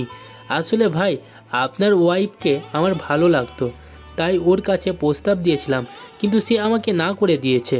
কি কি বলছে ভাই, একটু বলতে পারবেন? সুবর্ণা যা যা বলছিল ঠিক তাই বলল, আর শেষমেশ বলল, ভাই আপনি অনেক লাকি, সুবর্ণার মতো একটা বউ পাইছেন। তাকে কষ্ট দেওয়া আমার মোটেও ঠিক নয়। জি ভাই, তাহলে আমি যাই। প্লিজ এক কাপ কফি খেয়ে যান। আরেক দিন ভাই। এই বলে আমি বাসায় চলে আসলাম। এসে পুরো ঘর সুবর্ণাকে খুঁজলাম, কোথাও নেই। আমার ভিতর ভয় ঢুকে গেছে, কোথায় গেল। ঘরে ঢুকে দেখি মোবাইল, কাপড় চোপড় সব আছে, তাহলে গেল কোথায়? পাশের বাড়ির ছাদে দেখি সুবর্ণার বোন। আমি তাকে জিজ্ঞেস করলাম, সুবর্ণা তাদের বাসায় গিয়েছে কিনা? সে বলল না। তাহলে কি আমাদের বাসার ছাদে যাই? ছাদে যাই। এমন সময় সুবর্ণা ঘরে ঢুকলো। আমার যেন আত্মা ফিরে আসলো। সুবর্ণাকে দেখে বললাম, কোথায় গিয়েছিলা? তোরে বলতে যাব কেন? বলো না। না, বলবো না। সুবর্ণা আবার আগের জায়গায় গিয়ে চুপচাপ বসে রইল। তখন একেবারে পাগলির মতো লাগছিল। চুলগুলো এলোমেলো, ফোলা ফোলা গাল, নাকে দোল নেই, কানে নেই, হাতেও নাই, যেন একেবারে বিধবা হয়ে গিয়েছে। কোনায় বসে মাথা নিচে দিয়ে বসে রয়েছে। আমি দরজা লাগালাম, তার কাছে গেলাম, গিয়ে তার হাত ধরলাম। সুবর্ণা আমার হাত থেকে তার হাত ছুটিয়ে নিল। আমি তার দুই পা ধরে আর পিঠে ধরে পাজাকোলা করে কোলে তুলে নিলাম। সুবর্ণা আমাকে মারতে লাগলো আর বলতে লাগলো, ছাড় আমাকে কুত্তা, ছাড় আমাকে কুত্তা। তুই বেরিয়ে যা এ বাসা থেকে। যাব না, এখন যা, তোর আর এই বাসায় জায়গা নেই। আমি সুবর্ণাকে আমার বিছানায় এনে ফেললাম। তখনও সে আমাকে মারতে লাগলো। আমি তার দুইটা হাত ধরে ঠোঁটে আমার ঠোঁট লাগিয়ে দিলাম, কিন্তু সে কোনো রেসপন্স করছে না। কিন্তু আমি করেই যাচ্ছি। একটু পর সেও রেসপন্স করতে লাগলো। সুবর্ণা আমাকে একটু ছাড় দিচ্ছে না, প্রতিটা মুহূর্ত কাজে লাগাচ্ছে। সুবর্ণা একসময় আমার গেঞ্জি খুলে ফেললো। আমি আগেই তার কামিজ খুলে ফেলেছিলাম। আমি কিস করতে করতে একসময় তার ঘাড়ে, কানে কিস করতে লাগলাম। আমি আস্তে আস্তে নিচে নামলাম।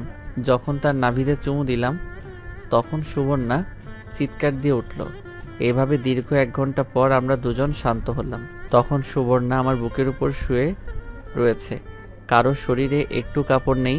সুখে সুবর্ণার চোখ দিয়ে পানি বের হয়ে পড়ল। সেই সুখে সুবর্ণা এখনও আমাকে কিস করে চলছে। আমি আস্তে আস্তে নিচে নামলাম। যখন তার নাভিতে চুমু দিলাম, তখন সুবর্ণা চিৎকার দিয়ে উঠল। এভাবে দীর্ঘ 1 ঘন্টা পর আমরা দুজন শান্ত হলাম। তখন সুবর্ণা আমার বুকের উপর শুয়ে রয়েছে। সুখে সুবর্ণার চোখ দিয়ে পানি বের হয়ে পড়ল। সেই সুখে সুবর্ণা এখনও আমাকে কিস করে চলছে। আমি উঠে বাথরুমে যাব। সুবর্ণা বলল, কোথায় যাস? আমাকে নিয়ে যা। আমি সুবর্ণাকে কোলে করে বাথরুমে নিয়ে গেলাম। দুজন একসাথে গোসল করে বের হলাম। আমি বেলকনিতে বসে গল্পের বই পড়তেছি। একটু পর সুবর্ণা বলল, খেয়ে যা। আমি সুবর্ণার দিকে অবাক হয়ে তাকিয়ে রইলাম। দেখি সুবর্ণা শাড়ি পরেছে। শাড়ি পরলে তাকে যে এত সুন্দরী দেখাবে আগে জানতাম না। যদি আগে জানতাম তাহলে সারাক্ষণ শাড়ি পরিয়ে বসিয়ে রাখতাম। দুজনে একসাথে খাওয়া দাওয়া করলাম। সন্ধ্যার সময় বসে পড়তেছি। সুবর্ণা এসে বলল, আগামীকাল ব্যাংক খোলা। ব্যাংক খোলা যাবা? কিন্তু কিন্তু কি? বোরকা পরে মুখে মেকআপ দিয়ে সাধারণ মহিলার মতো যাইবা। আর যদি তোমার বস অকারণে তোমাকে ব্যাংকে বসিয়ে আজে বাজে কথা বলে, তাহলে আমাকে বলবা। সুবর্ণা আমাকে পিছন থেকে জড়িয়ে ধরে বলল, তুই যেভাবে বলবি সেভাবেই যাব। লক্ষ্মী সোনা। রাতের খাবার খেয়ে যা, আজকে একটু আগে শোবো। ওকে। আমি আর সুবর্ণা একসাথে খাওয়া দাওয়া করলাম। খেয়ে সুবর্ণা বিছানায় শুয়ে পড়ল। আমি বই নিয়ে ঘাটাঘাটি করতেছি। একটু পর সুবর্ণা বলল, হয়েছে তো, এখন ঘুমা। আমি লাইট বন্ধ করে সুবর্ণার পাশে শুয়ে পড়লাম। সুবর্ণা আমাকে জড়িয়ে ধরলো। জড়িয়ে ধরে আমাকে কিস করা শুরু করলো। আমিও করতে থাকলাম। এভাবে অনেকক্ষণ চলল। দুজন শান্ত হয়ে জড়িয়ে ধরে শুয়ে রইলাম। আমি বললাম, আমি তোমাকে অনেক কষ্ট দিয়েছি। আমার প্রতি তোমার কোনো রাগ আছে? থাকলে বলো। তোর প্রতি আমার কোনো রাগ নেই। প্রতিদিন রাতে কিছুক্ষণের জন্য তোকে পাইলেই চলবে আমার, এতেই আমি খুশি, আর কিছুই চাই না আমার। আমি তোমার জন্য সারাদিন রাত আছি। চল না, এখন একটা বেবি নেই। ওকে সুইটার্ট। একটা কষ্ট আমার বুকে এখনো আছে। কিসের কষ্ট আমাকে বলো? আমার জীবন থেকে নিলয় 5টি বছর কেড়ে নিল। আমি কিছুই করতে পারলাম না, উল্টো সে এখন আনন্দে সংসার করছে। করুক, তাতে আমাদের কি? তোমার কষ্ট দেখার জন্যই তো আমি আছি। তুই চিন্তা ভাবনা করছিস 5টি বছর, 5টি বছর সে আমার জীবন থেকে কেড়ে নিল। এমন যদি তোর সাথে হতো? এখন তুমি কি করতে চাচ্ছ? আমি এর প্রতিশোধ নিতে চাই। পাগল নাকি? শুধু শুধু ঝামেলার প্রয়োজন আছে? না, আমি এই মনটাকে একটু শান্তি দিতে চাই। বলো তুমি কি চাও? তোমার কোথায় শান্তি দরকার আমি দিব। না, আমি এর প্রতিশোধ নিবই। নিলয়কে দেখলে আমার শরীর কাঁটা দিয়ে ওঠে, সাথে তার বউকে দেখলে। বাদ দাও না, ওরা ওদের মতো, আমরা আমাদের মতো। না, তুই বুঝতে পারতেছ না। ওকে তুমি কি চাও আমাকে খুলে বলো। আমি চাই তুই গিয়ে নিলয়কে বলবি তার বউ ভালো না, কলেজ লাইফে অনেক ছেলের সাথে ঘুরোঘুরি করছে, হ্যান ত্যান আজাইরা যত কিছু মনে চায় বানিয়ে বলবি। আর আমি তার বউয়ের কাছে গিয়ে নিলয়ের নামে যত সব আজাইরা কথাবার্তা বলে তাদের মধ্যে ঝগড়া লাগিয়ে দিব। এরপর দুজনেই বাসা ছেড়ে আমাদের সেই বাসায় চলে যাব। এটা কি ঠিক হবে? ঠিক হবে। নিলয় এটারই যোগ্য। ওকে বলবো নে। কবে এই বাসা ছাড়বি? তুমিই বলো। এই মাস শেষ করে যেদিন বাসা ছাড়বো এর আগের দিন নিলয়দের মধ্যে ঝামেলা লাগিয়ে দুজনে ভাগবো। ওকে, কিন্তু আজকে রাতে তুমি ঘুমাতে পারবা না। কেন? এই না না, আমার সত্যি ঘুমে ধরছে। রাখো তোমার ঘুম। এই বলে আমি সুবর্ণার উপরে উঠে গেলাম, কিস করতে লাগলাম। ওই দিন রাতে সুবর্ণা ঘুমাতে পারে নাই আমার জ্বালায়। সকালে ঘুম থেকে উঠে আমাকে মারবে নাকি কাঁদবে, ঠিক সকালে ঘুম থেকে উঠে আমাকে মারবে নাকি কাঁদবে নাকি হাসবে কিছুই বুঝতে পারছে না। অবশেষে আমাকে মারতে লাগলো। আমি তাকে কোলে তুলে নিলাম, নিয়ে তাকে দেয়ালে ঠেস দিয়ে দাঁড়ালাম, আবার কিস করতে লাগলাম। সুবর্ণা বলল, ছাড়বি আমাকে? আজকে ব্যাংক থেকে ছুটি নাও না। বস ছুটি দিবে না। ট্রাই করে দেখো না। নে, তুই ফোন দিয়ে বল আমার শরীর ভালো না। আমি তার বসকে ফোন দিলাম। কেমন আছেন ভাই? আমি সুবর্ণার হাজব্যান্ড। জি ভালো, আপনি কেমন আছেন? আমি তো ভালো, কিন্তু সুবর্ণার শরীরটা ভালো না। ওর খুব বমি ভাব আর জ্বর। তার কি আজকে ছুটি দেওয়া যাইবে? তাকে মোবাইলটা দেন। সে এখন ঘুমাচ্ছে। ওকে, আগামীকাল যেন সঠিক টাইমে চলে আসে। ওকে। সুবর্ণা ছুটি পেয়ে নাচতে লাগলো এবং লাফ দিয়ে কোলে উঠে গেল। আমি টাল সামলাতে না পেরে বিছানায় পড়ে গেলাম। সেখানে আমাকে পাগলের মতো কিস করতে শুরু করলো। ওই দিন আমি তার জ্বালায় ঘুমাতে পারিনি। এভাবে মাসের পর মাস, এভাবে মাসের শেষ চলে আসলো। এই কয়েকটি দিন আমরা খুব মজা করেছি। সুবর্ণা শিখিয়ে দিল নিলয় ভাইকে গিয়ে কি কি বলতে হবে। আমি নিচে গিয়ে নিলয় ভাইয়ের জন্য অপেক্ষা করছিলাম। একটু পর নিলয় ভাই আসলো। আমি বললাম, বলো মানে কি? ভাই, এই বাসায় আসার আগে আমি কলেজে পড়তাম। ওই কলেজে সানিয়া পড়তো। তো হয়েছেটা কি? ভাই, ওর নামে কলেজে অনেক সুনাম ছিল। সুনাম থাকতেই পারে, ও খুব ভালো ছাত্রী ছিল। কে বলেছে আপনাকে? একদম বাজে ছাত্রী ছিল, আর 1 নাম্বারের বদমাইশ ছিল। কত ছেলে যে তার জন্য কলেজ ছাড়ছে হিসাব নেই, আর কত ছেলের সাথে যে রুম ডেটে গিয়েছে তারও কোনো হিসাব নেই। পরীক্ষার আগে স্যারদেরকে ভয় দেখে প্রশ্ন নিয়ে ভালো রেজাল্ট করত। তার আগের কথাগুলো মনে হলে আমার শরীর কাঁটা দিয়ে ওঠে। যত সব ফালতু কথা। ভাই, বুঝবেন এক সময়। জানি, তুমি এখন যাও তো। আমি চলে আসলাম। বাসায় এসে সুবর্ণাকে সব বললাম। সুবর্ণা বলল, আমাদের কাজ শেষ। আমি নিলয়ের নামে যত সব মিথ্যা কথা বানিয়ে তার বউয়ের কানে দিয়ে এসেছি, এখন তাদের ঝগড়া দেখে কে? আমার যে কি খুশি লাগছে। যদি তাদের ঝগড়াটা একটু শুনতে পারতাম তাহলে মনটায় আরো শান্তি লাগতো। মনে হয় না নিলয় ভাই আমার কথা বিশ্বাস করছে। না করুক, কিন্তু সন্দেহ তো করবে। এখন আমাদের কাজ শুধু কেটে পড়া। সেটাই। পরশুদিন আমরা আমাদের বাসায় চলে আসলাম সব কিছু নিয়ে। এদিকে আমার পরীক্ষা শেষ হলো। এখন চাকরির ইন্টারভিউ দিতেছি। সুবর্ণদের অফিসে বলে ঢোকানো যাবে না। 4টা মাস চাকরির জন্য ঘুরলাম, এই রেজাল্টে চাকরি হবে না। বাধ্য হয়ে হাল ছেড়ে দিলাম। এদিকে সুবর্ণার পেটে বাচ্চা চলে আসলো। পরে আমি আব্বার কাছ থেকে ব্যবসা শুরু করে দেই মোবাইলের দোকান। তখন সুবর্ণাকে বললাম চাকরি ছেড়ে দিতে। সুবর্ণা বলছিল আরও চাকরি করবে। আমি বললাম তুমি এতদিন কষ্ট করছো, এখন বসে রেস্ট নাও। আর শুনলো। কিছুদিন পর আমাদের একটা ছেলে হলো। তখন আমার খুশি দেখে কে? একটা জিনিস আমার কাছে অবাক লাগলো, এই একটা উপহার দেওয়ার জন্য সুবর্ণা কত কষ্ট করলো। সিনিয়র ভাইয়ের কাছ থেকে ধোকা খেয়ে আমার কাছে আসলো, আমাকে না জানিয়ে বিয়ে করলো, আমার কাছ থেকে কত কষ্ট পেল। তারপরেও সুবর্ণা চালিয়ে গেছে। মেয়েরা পারেও তো এটা বলতে হবে। অনেকে বলে তাদের ধৈর্য শক্তি কম, স্বামীকে একটা উপহার দেওয়ার আর তারা কত কষ্ট করে। আসলে আল্লাহ তাদের এমনভাবে সৃষ্টি করেছে, হাসির বদলে আমার চোখ দিয়ে পানি চলে আসলো। কিছুদিন পর সুবর্ণা বলল, চল না একটা ট্যুর দেই। নাদিম একটু বড় হয়ে নিক, পরে যাব। নাদিম বড় হতে হতে আরেকটা বেবি চলে আসবে, পরে আর যাওয়াই হবে না। চল না যাই। ওকে দেখি। আজ সুবর্ণা 2 সন্তানের জননী। সব কিছু ঠিক, কিন্তু সমস্যা একটাই, 2 সন্তানের জননী হয়ে সুবর্ণা এখন আমাকে তুই করে বলে।